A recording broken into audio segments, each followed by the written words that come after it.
Bienvenidos. Hoy nos vamos a adentrar en la figura de Andrew Carnegie, un nombre que, bueno, suena a muchísimas cosas, ¿no? A la riqueza industrial de la Edad Dorada americana. Sí, esa época de finales del 19, de una expansión económica brutal, pero también de unas diferencias sociales enormes. Exacto. Y al mismo tiempo suena a filantropía, una filantropía a una escala que casi no podemos ni imaginar hoy. Tenemos bastantes fuentes, sí, que nos cuentan su vida, desde unos inicios que fueron, la verdad, muy humildes en Escocia, Sí. hasta llegar a ser uno de los hombres más ricos de la historia. Y luego, pues, dedicar sus últimos años a regalar prácticamente toda esa fortuna, siguiendo un poco sus propias ideas sobre qué hacer con el dinero. Esa es la idea hoy, ¿no? Intentar, pues, desentrañar un poco a este personaje que es complejo de narices. Mm, El inmigrante que se hace a sí mismo, el magnate del acero que a veces, bueno, era bastante implacable. Sí, sí, tenía esa fama. Mm. Y luego el hombre que decía que la riqueza había que devolverla a la sociedad. ¿Cómo se junta todo eso? ¿Cuál es el legado real? Exacto. Vamos a intentar ir un poquito más allá de la biografía simple, ¿no? Entender qué le movía, las contradicciones que tuvo, que fueron muchas. Claro. A ver, ¿cómo puede ser que un chaval que empieza ganando poquísimo dinero llegue a controlar una industria entera y luego regale el equivalente a miles de millones de hoy? Es que la historia tiene miga. Pues vamos a ello. Empecemos por el principio. Nace en 1835, en Dunfermline, Escocia. Familia humilde, has dicho, tejedores. Efectivamente, el padre era tejedor manual, pero claro, la revolución industrial, los telares mecánicos estaban acabando con su trabajo. Uf, Vivían en una casita muy modesta, compartiendo espacio con otra familia. La situación económica era mala. Y en 1848, Andrew tenía 12 años, pues. Tomaron la decisión, que tuvo que ser durísima, de emigrar a Estados Unidos. a Pensilvania, ¿no? A Allegheny. Eso es.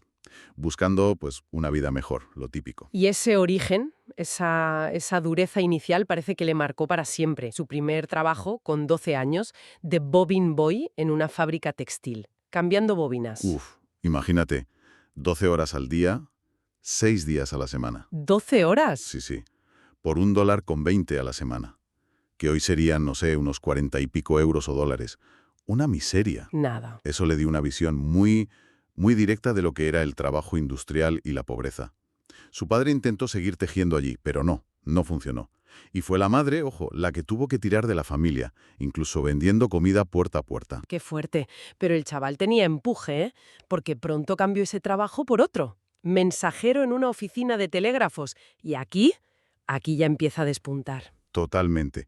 Fíjate, no solo se aprendió las calles y las caras de la gente importante de Pittsburgh de memoria, Que ya tiene mérito. sino que desarrolló una habilidad increíble. Descifraba los telegramas solo por el sonido, por el clac, clac, clac, sin mirar la cinta de papel. No me digas. Era más rápido, más eficiente, y claro, eso le valió un ascenso a operador. Y mientras tanto, el tío buscando cómo formarse, tuvo acceso a una biblioteca privada, ¿no? De un tal coronel Anderson. Sí, James Anderson, un hombre de negocios que tenía la buena costumbre de abrir su biblioteca personal a los jóvenes trabajadores los sábados. Una oportunidad de oro. Y Carnegie se agarró a ella. Se convirtió en un lector voraz. Él mismo lo contó después, que esa biblioteca fue clave en su vida.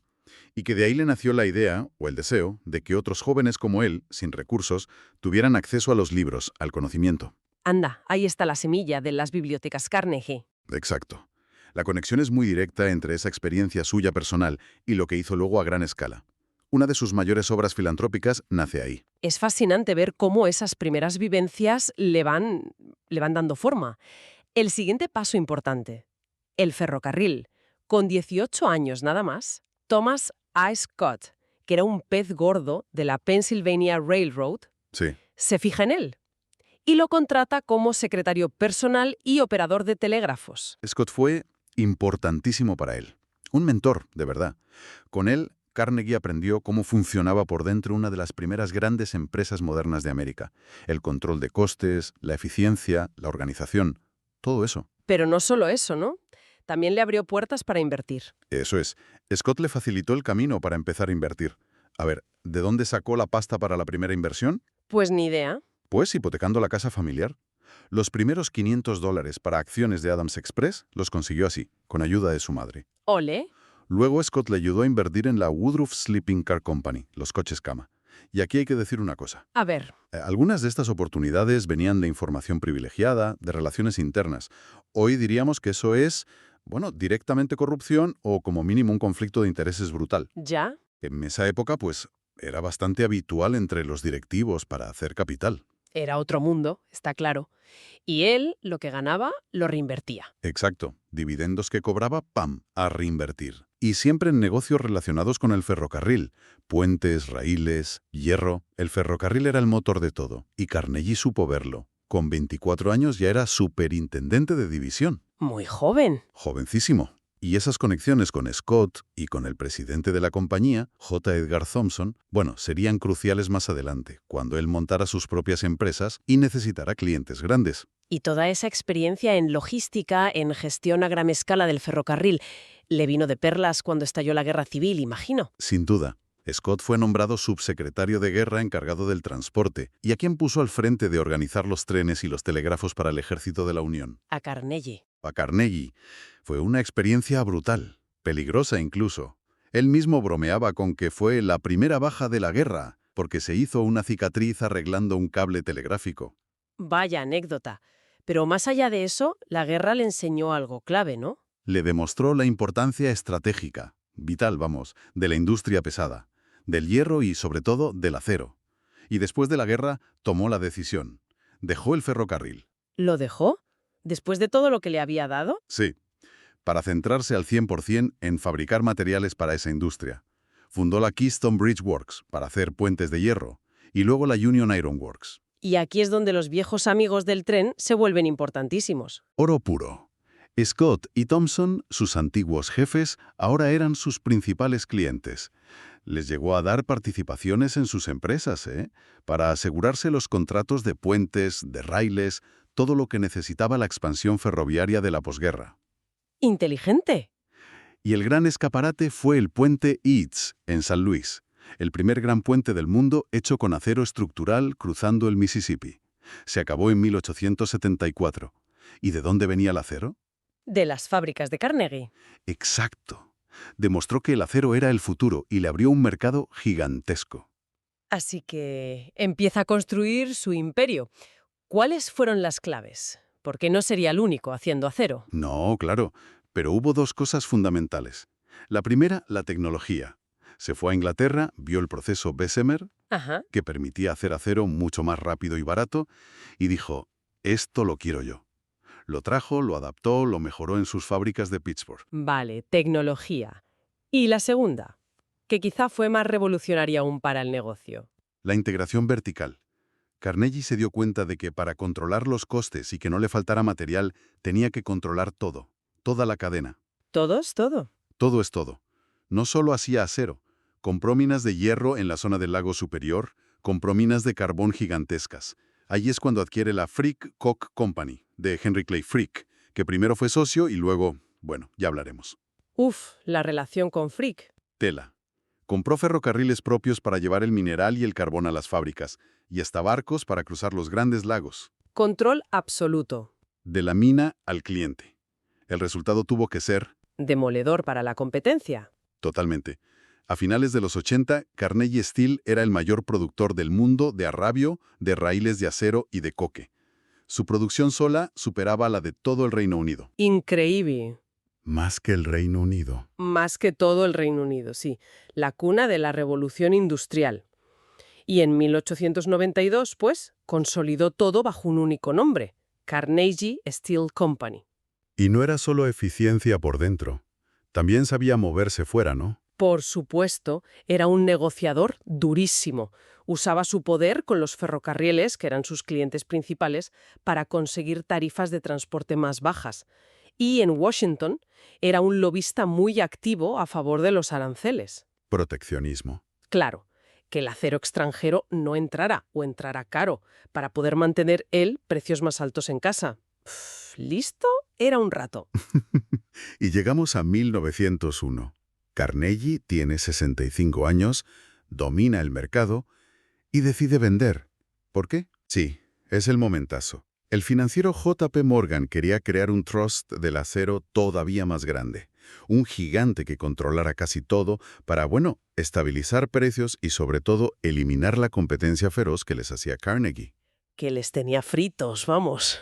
Básicamente, hubo una negociación secreta, la llevó el presidente de Carnegie Steel, Charles Schwab, y Morgan aceptó comprar. La cifra. Tiene que ser de escándalo. Lo fue. Pagaron más de $300 millones de la época por Carnegie Steel. La parte personal de Carnegie, su tajada, fueron unos 225 millones. Ojo, en bonos de oro al 5%, a 50 años. Uf, ¿y eso hoy cuánto sería? Pues calcula, unos 8.500 millones de dólares actuales. Más o menos. 8.500 millones. Una fortuna que no te la acabas. Con esa venta se creó US Steel, la primera empresa del mundo valorada en más de $1.000 millones. Y Andrew Carnegie se convirtió, aunque fuera por poco tiempo, en el hombre más rico del mundo, más que Rockefeller incluso. ¡Qué barbaridad!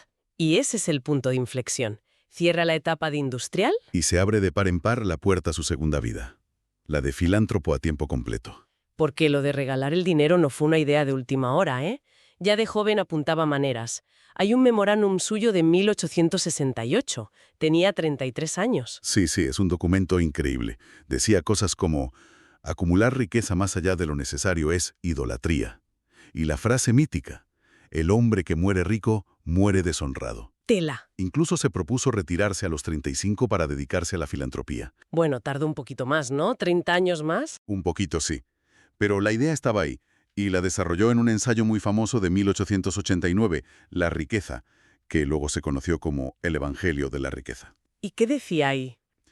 Pues argumentaba que la vida del millonario tenía dos fases: acumular dinero y luego distribuirlo para el bien común.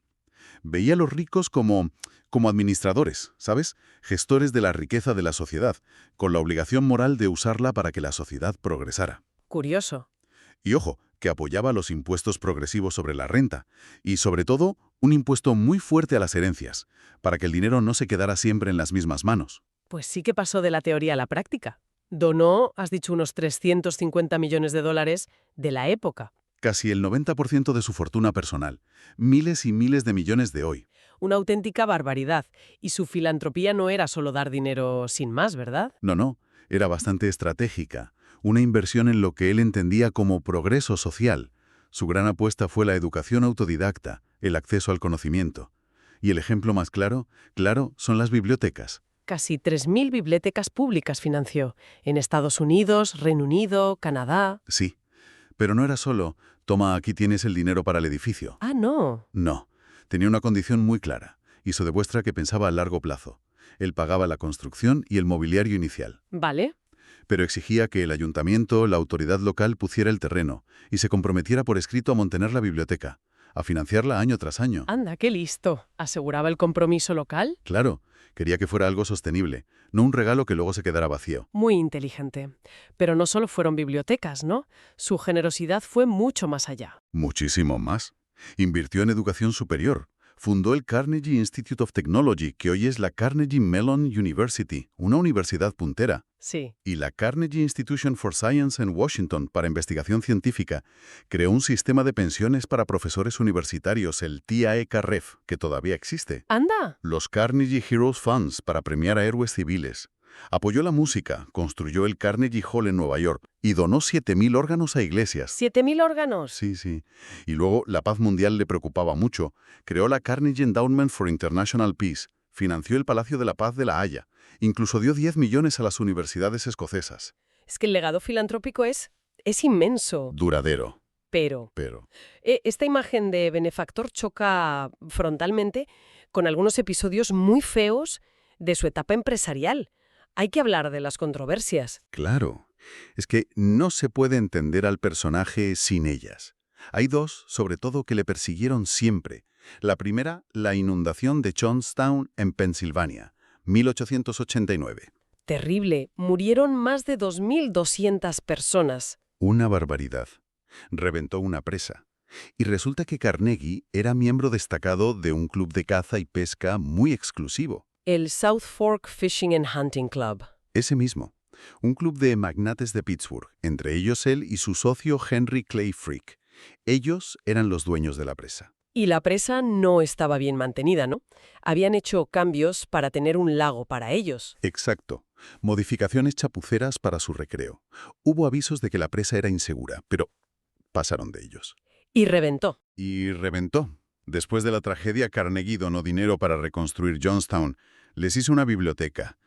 Pero la realidad es que los miembros del club usaron todo su poder para evitar cualquier responsabilidad legal. Hicieron un pacto de silencio y básicamente se lavaron las manos. Es muy fuerte. Cuesta reconciliar eso con el filántropo que regalaba bibliotecas. Y el otro gran nubarrón, Homestead, la huelga de 1892. Quizá esta le toca aún más directamente. Fue en su acería principal cerca de Pittsburgh. Carnegie, qué casualidad, ¿no?, se había ido de viaje a Escocia. Solía hacer eso cuando había lío. Ah, sí. Sí. Y dejó al mando a Henry Clay Frick. Otra vez Frick, el duro. El durísimo, conocido por ser radicalmente antisindical. El contrato con el sindicato del acero terminaba. Pidieron mejoras, la empresa iba bien. Lógico. Y Frick respondió con una oferta que era una bajada de sueldo brutal. El sindicato dijo que no, y Frick cerró la fábrica. Lockout. Y anunció que contrataría esquiroles. Y para protegerlos. Construyó una valla de kilómetros alrededor de la fábrica y contrató a 300 matones armados de la agencia Pinkerton. Los Pinkertons. Madre mía. Cuando los Pinkerton intentaron desembarcar por el río, el 6 de julio de 1892, se lió. Se lió pardísima, ¿no? Fue una batalla campal. Todo el día a tiros. Murieron al menos 7 huelguistas y 3 Pinkertons. Cientos de heridos. El gobernador tuvo que mandar a la milicia. ¿Y la huelga? Duró meses, pero la aplastaron. El sindicato quedó destrozado en Homestead durante décadas. Luego un anarquista intentó matar a Frick, que no tenía que ver directamente con la huelga, pero bueno, el ambiente era ese. Ya. Y la reputación de Carnegie, al que él estuviera en Escocia, quedó tocada para siempre. Se le vio como el responsable último de esa brutalidad. Estos episodios son la cara más oscura del capitalismo de esa época y de la propia figura de Carnegie. Son la gran contradicción. Está claro que era un hombre complejo, con muchas caras. Más allá del negocio y la filantropía, también tenía opiniones fuertes sobre otras cosas, ¿no? Como la política exterior. Sí, sí. Era un antiimperialista convencido. Se opuso totalmente a que Estados Unidos se anexara a Filipinas después de la guerra con España en el 98. ¿En serio? Sí. Decía que iba contra los principios democráticos americanos. Incluso ofreció $20 millones de su bolsillo al gobierno filipino para que le compraran la independencia a Estados Unidos. Qué fuerte. Y estaba en la liga antiimperialista con gente como Mark Twain. Se consideraba discípulo de Herbert Spencer, el filósofo del darwinismo social. Creía en el progreso natural, inevitable. Esa idea de todo está bien porque todo mejora. Defendía en teoría el laissez-faire, que el gobierno no se metiera en economía. Ya. Y veía a los sindicatos como algo artificial, que subía costes, dificultaba la competencia y frenaba el progreso. Pero volvemos a las contradicciones, ¿no? Porque sus actos no siempre cuadraban con esa teoría del laissez-faire. En absoluto. A ver, sus prácticas empresariales iban justo en la dirección contraria. Buscó eliminar la competencia, crear un monopolio de facto con la integración vertical, comprando rivales. Eso no es laissez-faire. Claro. Y, como hemos dicho, era un campeón del proteccionismo, de los aranceles. Eso es intervención del gobierno pura y dura. Y ya se me apura su propia filantropía masiva, organizada, intentando dirigir el progreso social. Pues choca un poco con el individualismo radical de Spencer. Era un lío coherente consigo mismo, ¿no? Era. Complejo.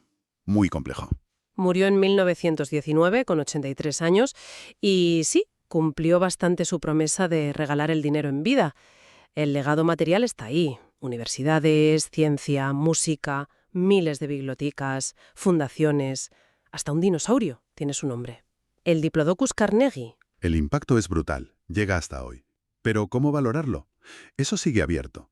Por un lado, es el sueño americano hecho persona, ¿no? El inmigrante pobre que llega a lo más alto y luego devuelve su riqueza a la sociedad de forma visionaria, en cierto modo. Sí. Pero, por otro lado, es también el Robert Barron, el varón ladrón, el capitalista sin piedad de la Gilded Age, que hizo su fortuna con mano de hierro, aplastando a la competencia, con prácticas laborales durísimas y contribuyendo a la desigualdad brutal de su época.